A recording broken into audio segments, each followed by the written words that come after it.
This message comes from Mint Mobile. If you're tired of spending hundreds on big wireless bills, bogus fees, and free perks, Mint Mobile is for you. Shop plans at mintmobile.com/switch. Taxes and fees extra. See Mint Mobile for details. What's good, y'all? You are listening to Code Switch, the show about race and identity from NPR. I'm Gene Demby, and today, one of our producers is on the mic. You hear his name all the time in the credits every week. Xavier Lopez is on this side of the mic. What's good with you, X? Hey, Gene. I'm happy to be back. All right, bro. What do you have for us today?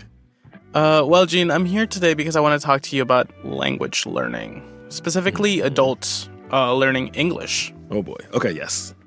As you well know, or maybe don't, learning a new language as an adult can be super difficult. I mean, all I got to point at is Duolingo. But yes, I know that even your brain, like the way your brain's architecture works just changes after a certain age. It becomes really hard to retain a new language, just learn. And American English, of course, is notoriously hard to learn. Like so many rules, so many exceptions to those so many rules. You know what I mean? Yeah, for sure. And I saw this difference firsthand of, like learning as an adult versus learning as a kid. Myself, yeah.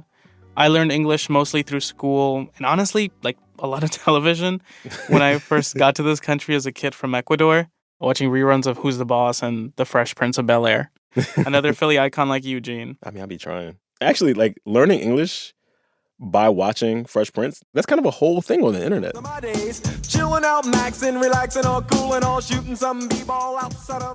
Born and raised.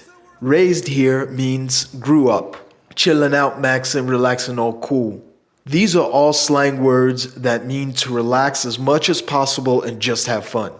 But watching my parents learn English, it just wasn't fun for them. I vividly remember my dad reading books with a Spanish-English dictionary at hand, often after a long day of working at this moving company. So I understood that it was really harder for them. So that's kind of why I wanted to approach this story, because it felt personal. And I understood that there were challenges that adults face when learning English that were completely different to what I had experienced. Yeah, and I imagine for your parents and other adults, like, they're just different stakes attached to the learning too, right? For sure. And those stakes have only gotten harder for English language learners under the current administration.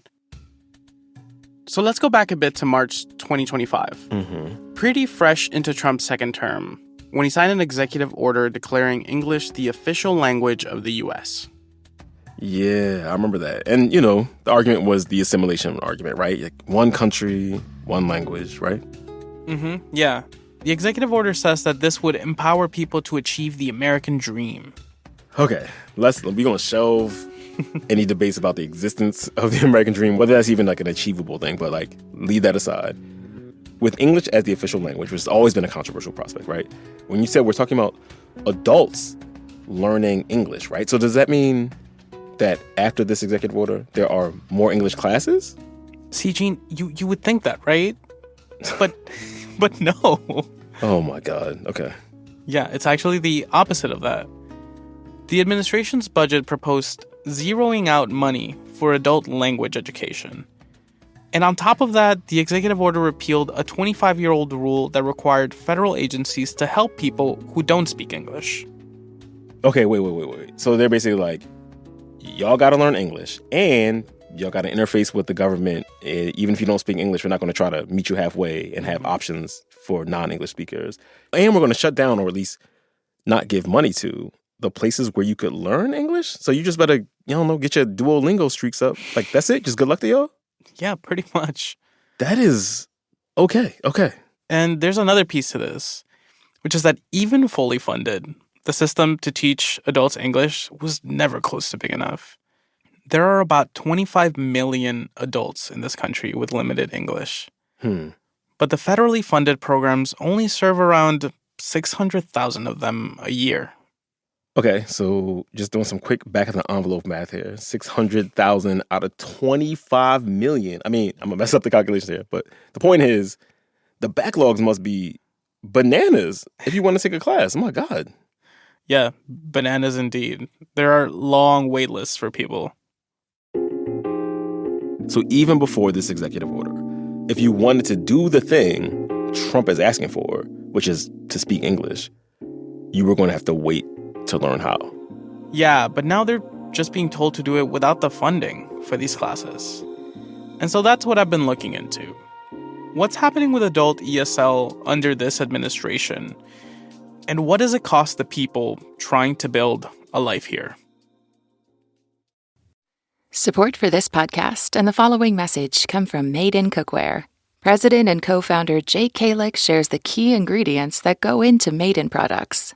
We try to design products that are going to last you an incredibly long time. And to know that we're making this in places that take the raw materials seriously, take the manufacturing processes seriously, that's ultimately what's going to allow us to sleep better at night selling this product to you. Learn more about Made in Cookware at madeincookware.com. Support for this podcast and for Planet Money Summer School comes from Capital One. I'm sorry, NPR Voice of Sponsorship. Did you say Planet Money Summer School? Because that's our show. A fun summer romp through the principles of economics told in Planet Money's approachable style. It's called Summer School because it's an easy way to learn economics while you're on the beach and enjoying the sun. This season, Planet Money is traveling the world to find the most fascinating lessons about money. We'll hit all 7 continents and find that often our most vexing problems have been solved someplace else. Take a semester abroad at Planet Money Summer School in the Planet Money feed until Labor Day. Support for Planet Money Summer School comes from Capital One. Capital One offers checking accounts with no fees or minimums. What's in your wallet? Terms apply. See CapitalOne.com/bankguy for details. Capital One N.A., member FDIC. To start us off, I wanted to introduce you to some people I talked to. They're adult English language learners from an organization in Nebraska called Lincoln Literacy. I'm Dusa Jo, and I'm originally from Myanmar. When I first arrived, I was afraid to speak English because I didn't want to make mistake, My name is Maria Cruz de Pesina.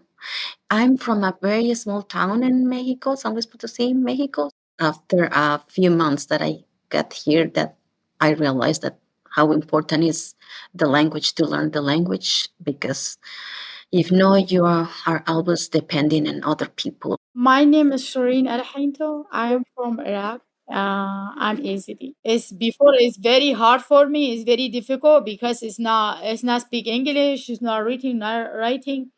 But it's for you live in United States. You need to speak English. You need reading, writing.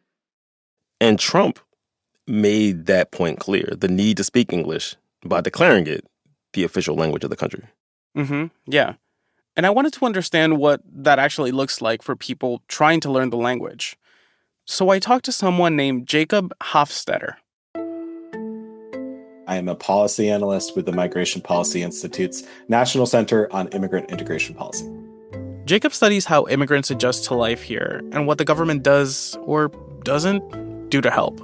Like saying everybody needs to learn how to speak English and then taking away funding for English classes. Yeah, exactly. And he's examined the different policies and programs over time that support English language learners in ESL classes. This is a really diverse group of adults and learners. So some might be in an English course and might have a PhD or a medical degree from their home country. Other individuals might have very low levels of formal education. And Jacob says that it's not only immigrants that take these ESL classes. He told me that native-born folks looking to improve their English take classes too. Yeah, that makes sense. So is there one place through which these classes are given? Not really. Jacob says that most free or low-cost English programs are delivered through places like community-based organizations, school districts, or libraries. These classes are open to anyone who wants to improve their English skills, at least for now. The Trump administration has tried to add some immigration status restrictions. There it is. Yeah. And that's part of what Jacob counts as 3 separate threats to adult English education. I think most notably is that the second Trump administration has proposed zeroing out all of the federal funding for adult education programs. So these community organizations, these churches, they're all getting federal money for these programs. Yeah, these organizations get this funding of over $700 million a year through the federal government. Some states are more reliant on the federal government than others are for support. So it really depends on the particular local provider and how they're braiding funding to support their programs. Jacob told me that there's also the threat that the administration might decide to just withhold congressionally appropriated funds that support adult English education, even if they aren't cut. Yeah, we've seen them do that with other stuff, with other programs, yeah. Yeah, and the second threat, which I mentioned earlier, has to do with immigration status. Federally funded adult education programs now are intended to have really strict verification requirements related to immigration status. Right, because we've seen the administration already do similar things like this when they ask for, verification for other programs like SNAP, which a lot of people will know as food stamps, right? Or healthcare programs, Medicaid, Medicare. They've already been checking people's immigration status for things like that. Right. And a number of states have sued the federal government to try to stop the implementation of these restrictions more broadly. But some states have already begun implementing those requirements, which has made it harder for English learners, even those who are documented. Obviously, they've excluded a large number of learners, many of whom are actually legally present in the country. They just don't have as settled of a status as is required by these really strict requirements. It's also caused chaos for a lot of providers who have had to implement these restrictions. And the final threat Jacob laid out is that the administration has tried to argue that these programs just shouldn't even exist. Saying that the program is ineffective, that it incentivizes, quote, illegal immigration, that it really doesn't have a place in the sort of broader constellation of federal programs that support the success of adults. X, I know that Jacob mentioned those 3 threats to English language programs, but I was wondering, if the ramped up immigration enforcement that we've been seeing for the last 2 years is, having an impact on who shows up in these classes, too. Gene, I wondered the same thing, and yeah, it is. Some providers report they're seeing less people want to come to adult English programs or a desire to switch to virtual English programs. So I think there certainly has been some limited chilling effects. And remember, there are nowhere near enough classes for the people out there who want to take them. And that was true even before the Trump administration cut federal support. Our research indicates that the formalized system meets less than 5% of the need for adult English instruction in the country. We also hear from providers and from states all the time that there's a huge wait list in many cases for these English services and for English instruction. And wait lists for English instruction, to me, indicate that there's a pent-up demand for these programs that is not being met as well. The topic of ESL, or English language learners, is near and dear to my heart. It is most of my elders and a lot of my community. Okay, whose voice is that?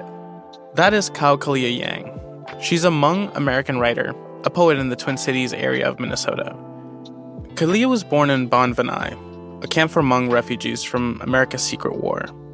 She came to the States when she was 6 years old and was only 12 when she started teaching English to other immigrants. I was in middle school and there was a flyer. They were looking for tutors. I remember coming home with this brightly colored flyer and telling my dad, I should go help. So Kalia has spent her whole life watching and helping adults learn English, starting with her parents. My father and my mother, they understood that in America, they would have to provide for us using their hands and their feet. So they both became assemblers. And at work, every time my dad had a question, he tried to talk, but his supervisor would say, B, you're here to talk to the machines, not to us. Yo, I hope that boss never knows peace. What the? Oh my God. Yeah, it's messed up. Although her mother had a different response. My mom, who has a stubborn heart, she'd been one of the only girls in her village to go to school before the bombs fell and life as she knew it ended. She wanted a diploma. And my dad told her, you should take the competency test and you'll be okay. But my mother insisted that she should get a diploma. And so she went to night school. So my childhood, I remember my mom going to Central High School in St. Paul and coming down those stairs. She was always the last person coming out. And her big thing was she was scared of meeting the football players after school in the hallways because it was their school. And she never felt like it was her school, but she was just part of the night classes. It took her 3 years to get her diploma. Wow. I mean, 3 years of night classes and raising kids at the same time. That's a lot. Yeah, and it sounds familiar to me. It feels like a very familiar story that many immigrants kind of go through. Yeah. And Kalia told me about what it was like when she and her big sister, Doe, were growing up, watching their parents work to make this new place their home and to learn a new language. I think back to all the picture books that Doe and I would come home with and how our mother would read them to us, struggle through. And remember one time she fumbled on a word, and I said, "That's not how you read it." And she said, "Why don't you read it for me?" So I did. And it didn't occur to me as a child, but instead of reading it, my mother would say, "Here, you two read it to me." And so we started reading to her. These transitions that you never think about as a kid, how they stand still in your heart after all of these years. I wanted to ask Kalia about the now, about what we're seeing under this administration, the funding, the executive order, the immigration enforcement, what that all signals to her. Do we matter? Do we matter? And how long do we get to do this work? Because it's on so many different levels, even on the level of healthcare, Xavier. And when we think about language, it's so imperative. But like my mom and dad, they're getting letters terminating their healthcare. Like so many other individuals and families across this country who rely on governmental support to maintain their health, their most basic needs. All of the structures that have facilitated lives like mine are in danger. So it's a fire burning at many, many different places, which is not even a question of the messaging that is sent. It is an effort to terminate, to end life as we know it. And I don't think I'm being dramatic. Kalia told me this story about a relative of hers that I think highlights both the importance of language understanding and the fear that people are living under in the Twin Cities. In Minnesota, we get a lot of ice and snow, so there was a sign for ice removal by a school. He was dropping his wife off to take English language classes. He saw the ice removal sign, Xavier, and he panicked. Oh, God. And when I learned of it, I panicked too. And then I drove to see it, and it was just the ice removal sign for the road. But you can see how this is detrimental and traumatizing. Wait, so he was dropping his wife off at an English class, but he didn't understand English well enough to know that the sign was not about immigration agents. Yeah. And it's understandable given what everyone has seen in the news in the last year. Absolutely. Yes, especially in Minnesota, like ice removal and ice removing people, it can be very easy to make that mistake. And immigrants are hyper aware of the violence that they could be met with when it comes to immigration enforcement. And the language that they say when they're coming into your house is get out. It's English. The people who are telling you to get into the squad cars, that's English being used. I can be honest with you. Watching that Hmong grandpa get pulled out of his house without his shirt on, without pants on in the dead of a Minnesota winter.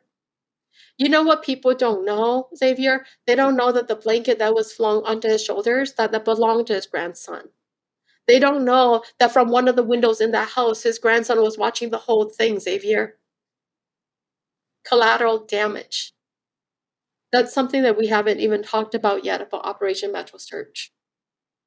And a lot of English language learning communities are either directly impacted, hurt, or all of those kids watching through all of those windows, unseen, unheard, without a voice in any of this.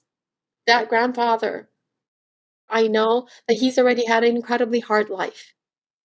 I know that during the war, he lost his parents and he was adopted by a nurse. Like all of that trauma. And then add on to this, so the world sees him without a shirt. pair of Crocs in the dead of a Minnesota winter.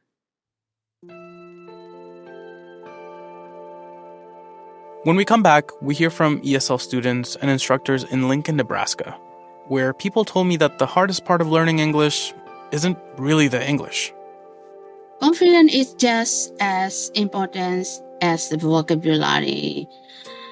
Many students know more English than they realize, but fear keeps them silent because afraid to make mistakes.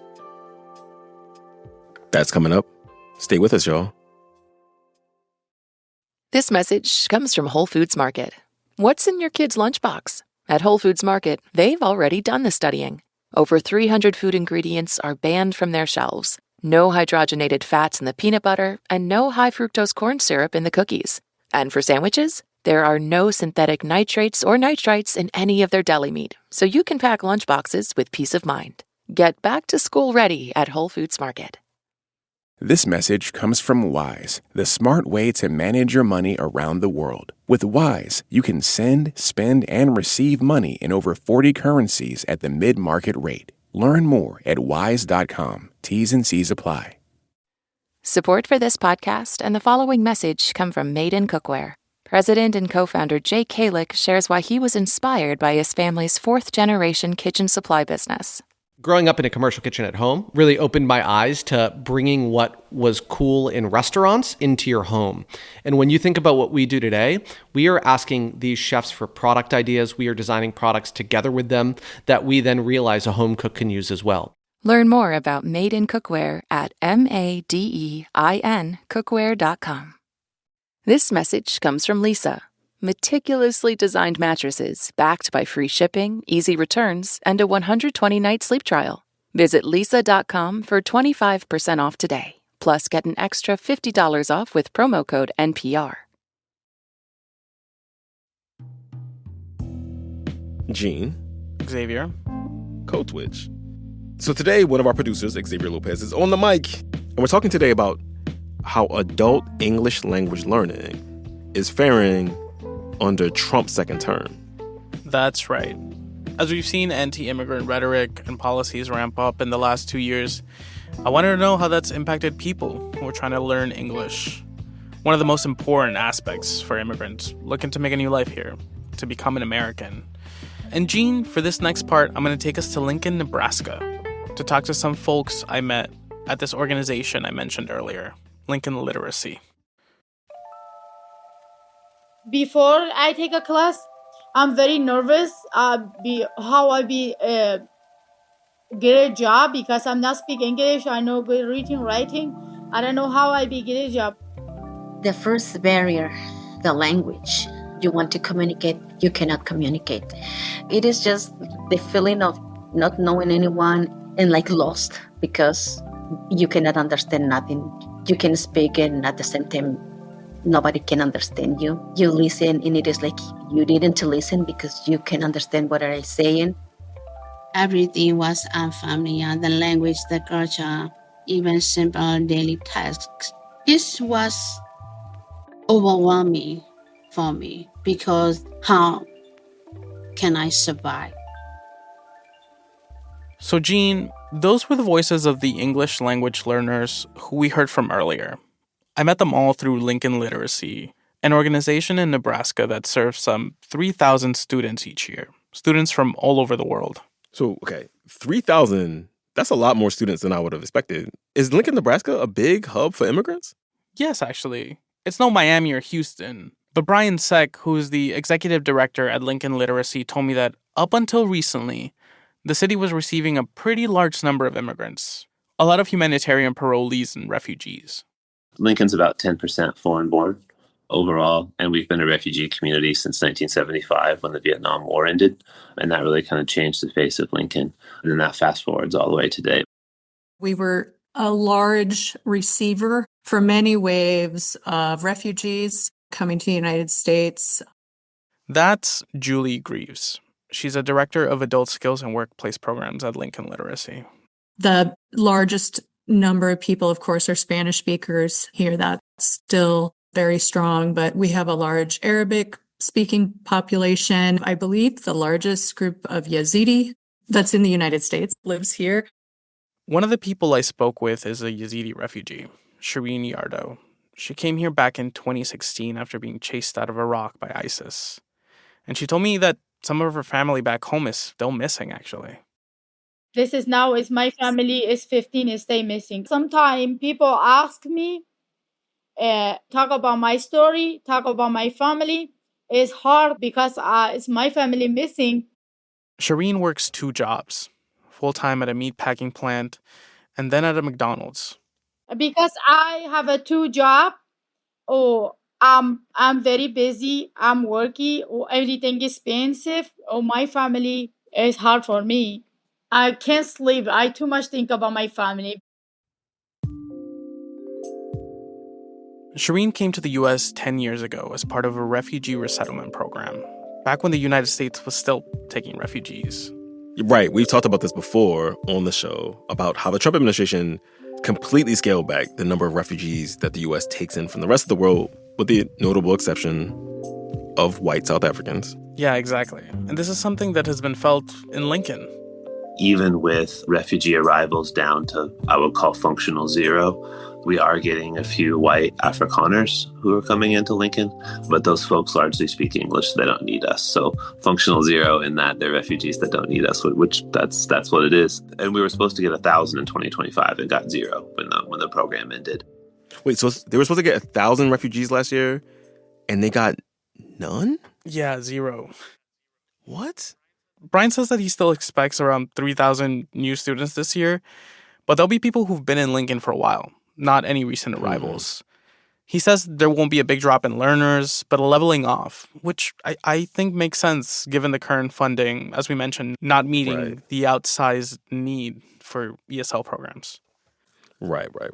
So wait. What about the enforcement stuff, the immigration crackdowns? We've had arrests in Lincoln. They have been individual, not raid style, where they're going into an employer. I think they are very organized and very present, but they are very tactical. Okay, so there's some presence, but not in the way we saw in Minneapolis or Chicago at the beginning of this year. Exactly. And Maria Cruz de Pesina, who we heard from at the beginning, was telling me a bit about that. When this started to happen, some of our classes, we had less attendance because they are afraid to do their daily living. They are also afraid of going to work. So for us, and the attendance in our classes, it comes down. All right, X, so it sounds like the threats to English language learning and English language learners that Jacob was talking about earlier, those threats are already hitting Lincoln, Nebraska and the people there. So do you know if Lincoln also lost federal funding too for English language programs? Yes, but they're better off than a lot of other programs. Yeah, Lincoln Literacy is supported by donors and local dollars that are helping them bear the brunt of some of this funding loss, which has been a huge lifeline for a lot of the people that I spoke with and the people that they serve, especially since it seems like they do a lot more than just ESL programs. And Maria can testify to this. ESL classes has a big role because in ESL classes, it is not like teaching English. We also learn about the community, programs that the community has, places where they can go if they are in need of food or other services like health services, if they are in need of some of the basic things. Maria started out as a student, but is now one of the directors of transportation and childcare. I never thought that I could be in this place and in coordinator childcare and transportation. Maria told me that when she was first offered the job there, she turned it down. I said, oh no, I don't feel confident in my English. No, I won't be able to do it. I said, it doesn't matter. So I think you can do it. I can communicate with you. So I think you will be able to do it. So she came in to learn English, and now she's running a whole department. Yeah. And Maria mentioned something that has come up in almost every single one of my conversations throughout this reporting. And it's probably my biggest takeaway, that taking ESL classes gives people more than just language skills. So much of what we do actually isn't technical knowledge, teaching English or teaching the skill sets. It's actually increasing the confidence of our students in their own abilities. So many times people know what you're saying, but they don't have the confidence to respond. They're afraid they're going to make a mistake. And I think our classes just provide that safe space to say the words out loud, say it wrong. And what we find is we are definitely teaching people, but so much of it is helping them feel that they can get their point across, that they're not afraid to speak up, and that they're able to actually use their skills. Like I can't quantify it, but I've taught a lot of English in my life, and so much of it is just giving people the permission. So the value is that you're in a room where getting it wrong doesn't hurt you. Nobody's going to clown you, right? Like you can make mistakes. Yeah. And that feels so counter to the experience of being an immigrant here. Like, where you're like under so much constant pressure. Yeah, like if you get it wrong, it have like real stakes. And it's something that Thusar Cha, who immigrated here from Myanmar, told me. My teacher never judged me. They encouraged me and believed me in before I believed in myself. Thusar was an engineer in Myanmar, and now she's a nursing assistant in Nebraska. Learning English open every door that follow. Because the language isn't just about words, it is about the confidence, opportunity, and belonging. I mean, it's easy to find a job.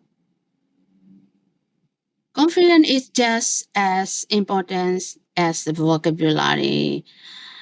Many students know more English than they realize, but fear keeps them silent because afraid to make mistake. Every mistake is part of the learning. That's how I have the experience. ESL gives people more than language. It gives them independence. She said that learning English not only gives people independence, but dignity, because it gives them a voice. Yeah, that makes sense. That makes sense. Thusar is actually a tutor now, helping with the same program that she took in order to become a nursing assistant. And she's not done learning. I still speak Burmese at home, celebrate my tradition, and carry my culture with me every day. I think learning English didn't erase our roots. It simply gave me another language to share my story. That's why I'm continuing to study the Spanish class this fall. Thusar told me she wanted to take Spanish because it'll help her communicate with patients. She's going to learn Spanish now. That is bananas. That is so bananas. Yeah. But, still stuck on this idea of confidence. When I brought the confidence thing back to Kaukalia Yang, she actually pushed back on the word. So confidence is an interesting thing. You're right. It takes confidence to learn a language, but the infrastructure for confidence to grow does not exist in our contemporary climate. You and I know what's coming out from the White House, the kind of messaging that is being sent. I still belong to a community that is hiding in their homes in the American Midwest. Because the messaging is that we are not wanted. That we are weighing down this country. That what we have to give means nothing. So in this environment, it's really hard to cultivate confidence. And that translates not only to parents and children, but we know, you and I, that trauma is intergenerational. But confidence, while beautiful and while necessary, isn't necessarily the word I would choose for why so many English language learners speak. We speak because we understand, Xavier, that if we don't, no matter how inadequate we may be, we could be the only chance. There's a kind of desperation and a kind of belief that makes that voice possible in the world. As I'm finishing up now, I just wanted to ask, what do you want people who've never had to learn a new language or watch a parent do? What do you want these people to understand?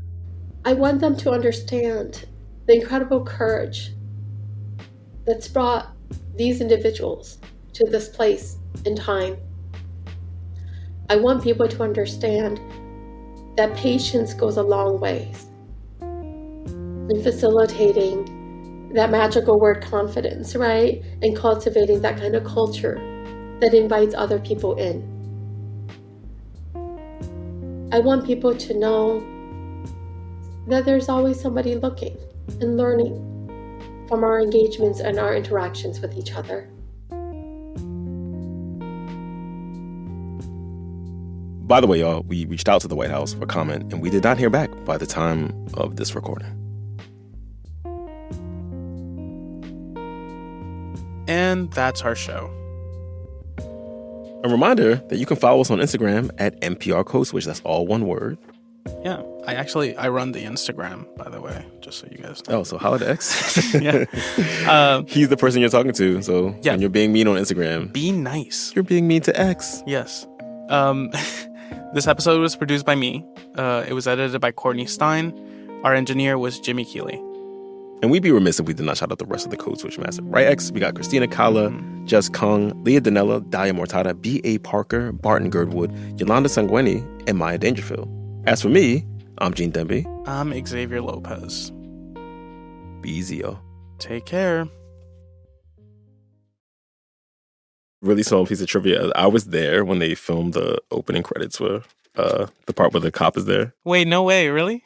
Yeah, my boy's Are you dad. just messing? Are you messing? I'm dead ass. My boy Dan's dad was was a TV producer. He was he did small video productions in Philly, and he was working on that. And we went there. We saw him say in West Philadelphia on the playground where he spent most of his days. It was so long and boring. And this was we were just watching that's Fresh. This is before he's Will Smith. That's the Fresh Prince.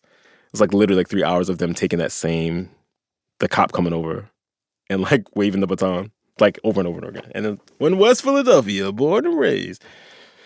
Yeah, I had no idea. Anyways, 5th grade. Crazy. Incredible.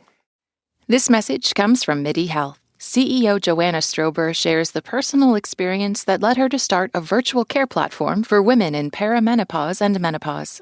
I was having anxiety. I had gained weight. I wasn't sleeping.